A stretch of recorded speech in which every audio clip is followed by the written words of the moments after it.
2009 is bringing major improvements to the rights of same-sex couples in Australia. The government has started to introduce legal changes that allow gay and lesbian partners to claim the entitlements given to other couples by services from Medicare through to Veterans Affairs. Progressive changes over the next 6 months will bring financial and economic equality to same-sex couples applying for government benefits.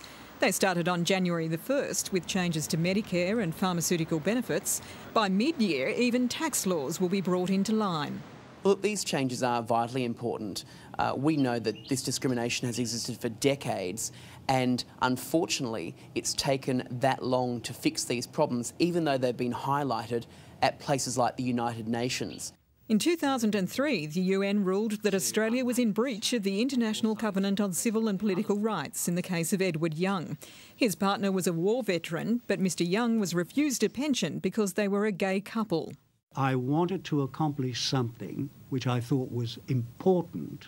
In July, Mr Young will finally be able to apply for the pension, and even the RSL now accepts that.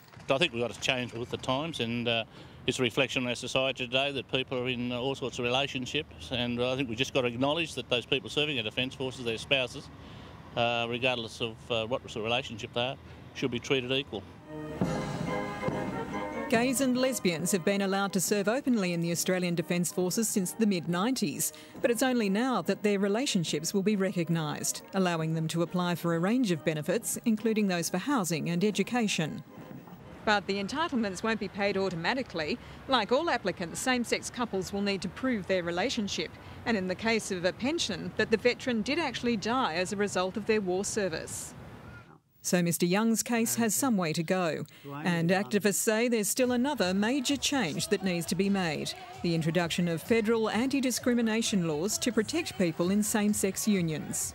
The federal government does need to move to make changes so that the Human Rights Commission can effectively investigate claims of discrimination, and where it's found, offer compensation to people who are obviously discriminated against. At the moment, the Commission can only mediate where discrimination is alleged. Deborah Rice, ABC.